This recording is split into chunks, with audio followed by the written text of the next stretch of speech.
Channel پر آنے والے ناظرین کو خوش آمدید۔ کہا جاتا ہے کہ ایک آدمی کی عزت و تکریم کا اندازہ اس کے جنازے سے ہوتا ہے۔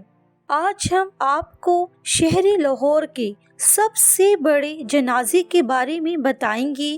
وہ جنازہ کسی رئیس کا نہیں اور نہ ہی کسی ماہر علوم کا تھا۔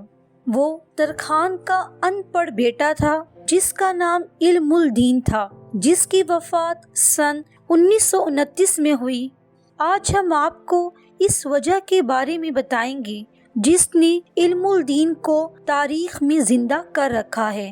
ہوا کچھ یوں کہ سن 1923 میں ایک انتہا پسند ہندو نے رسول اکرم صلی اللہ علیہ وآلہ وسلم کی شان میں گستاخی کرتے ہوئے ایک کتاب لکھی۔ یہ کتاب ایک فرضی نام سے لکھی گئی جسے لاہور کے ایک ہندو پبلشر راج پال نے شائع کیا۔ کتاب کی اشاعت سے مسلمان شدید غم و غصے کا شکار ہوئے، جس کے باعث انہوں نے اس کتاب پر پابندی کا مطالبہ کیا اور اس کے پبلشر کے خلاف عدالت میں مقدمہ دائر کر دیا۔ سیشن کورٹ کے فیصلے کے مطابق راج پال مجرم قرار دیا گیا، جس کے بعد اس نے لاہور ہائی کورٹ میں اس سزا کے خلاف اپیل دائر کی۔ چونکہ اس وقت مذہب کے خلاف گستاخی کرنے پر کوئی خاص قانون موجود نہ تھا، جس کے پیش نظر راج پال کو باعزت بری کر دیا گیا۔ ہائی کورٹ کے اس فیصلے سے مسلمانوں کو شدید مایوسی کا سامنا کرنا پڑا اور انہوں نے اس فیصلے کے خلاف پورے ملک میں تحریک شروع کی۔ اسی وقت نے علم الدین کی زندگی میں ہلچل برپا کر دی۔ لاہور کی تاریخی وزیر خان مسجد کے سامنے ہجوم سے امام مسجد خطاب کر رہے تھے۔ اس ہجوم میں علم الدین اپنے دوست کے ساتھ موجود تھا۔ امام مسجد نے انتہائی دکھ سے کہا، مسلمانوں، غیر مسلم نے ہمارے نبی حضور اکرم صلی اللہ علیہ وآلہ وسلم کی شان اقدس میں گستاخی کی ہے اور عدالتوں نے اسے بری کر دیا، جس سے اسلام دشمنوں کی حوصلہ افزائی ہوئی ہے۔ اللہ رب العزت کے حکم سے امام مسجد کے یہ الفاظ علم الدین کے دل میں اتر گئے اور اس نے اسی وقت فیصلہ کیا کہ وہ گستاخ رسول صلی اللہ علیہ وآلہ وسلم کو اس بات کی سزا ضرور دے گا۔ علم الدین نے اپنی خواہش کا اظہار اپنے دوست رشید سے بھی کیا، جس کے کم و بیش ایسے ہی خیالات تھے۔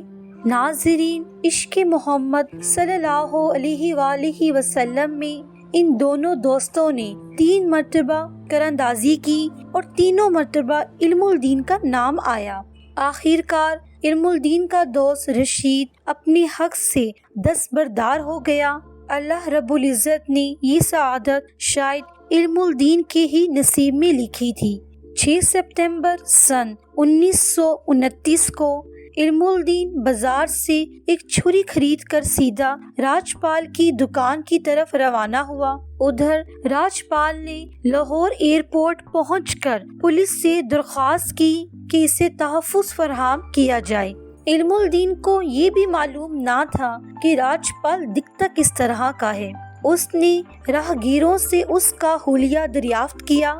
جیسے ہی راج پال اپنی دکان میں داخل ہوا، علم الدین نے چھری سے اس کے سینے پر زوردار وار کیا جو اس کے دل میں پیوست ہو گیا۔ راج پال اپنے انجام کو پہنچا۔ پولیس نے علم الدین کو گرفتار کر لیا اور اس پر قتل کا مقدمہ درج کیا گیا۔ مسلمانوں نے علم الدین کو بچانے کے لیے سر توڑ کوششیں کی۔ علامہ اقبال نے بھی قائد اعظم سے درخواست کی کہ وہ علم الدین کا مقدمہ لڑیں۔ یہ بتاتے چلے ناظرین کہ اس وقت قائد اعظم محمد علی جناح ہندو مسلم اتحاد کے حامی تھے۔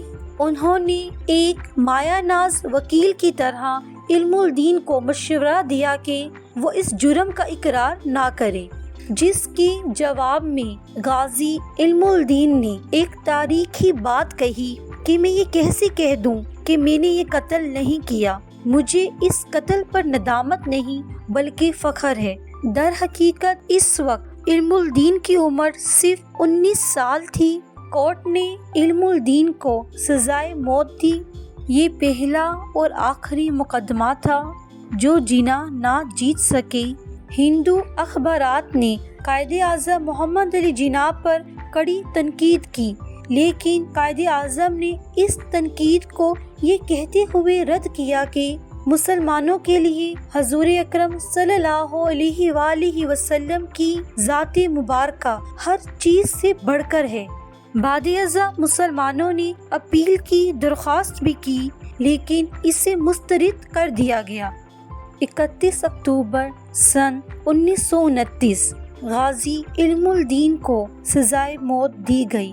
سزا دینے سے پہلے جب ان سے ان کی آخری خواہش پوچھی گئی، غازی علم الدین نے حضرت خبیب رضی اللہ تعالی عنہ کی پیروی کرتے ہوئے 2 رکعت نماز کی درخواست کی۔ غازی علم الدین کو جب پھانسی گھاٹ پر لایا گیا اور رسی کا پھندا ان کی گردن کے گر ڈالا گیا تو اس وقت انہوں نے وہاں موجود لوگوں سے فرمایا، اے لوگوں، گواہ رہنا، میں نے راجپال کو نبی اکرم صلی اللہ علیہ وآلہ وسلم کی شان میں گستاخی کرنے پر قتل کیا ہے۔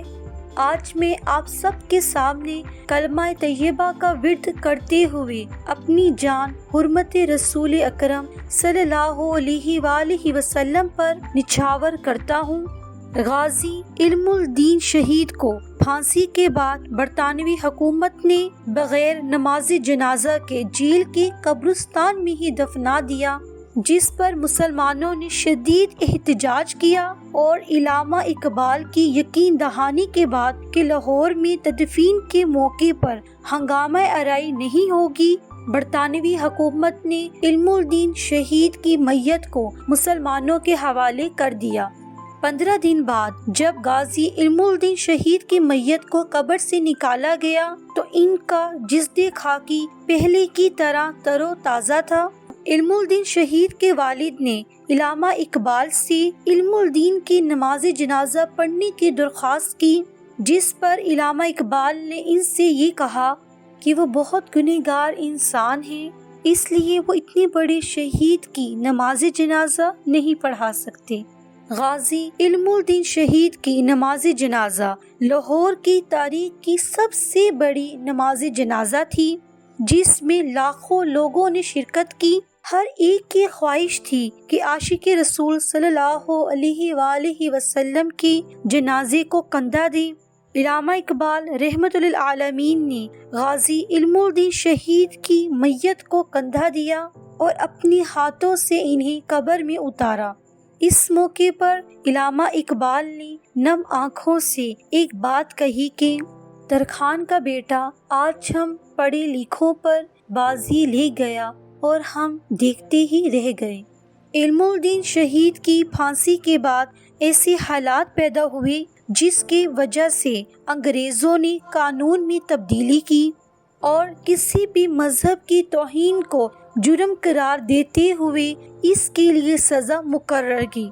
آزادی پاکستان کے بعد توہین رسالت کے قانون کو پاکستان پینل کوڈ کا حصہ بنایا گیا اور سن 1982 میں صدر جنرل ضیاء الحق نے اس قانون میں ترمیم کرتے ہوئے قرآن کریم کی توہین کی سزا عمر قید، جبکہ رسول اکرم صلی اللہ علیہ وآلہ وسلم کی توہین کی سزا کم از کم موت رکھی۔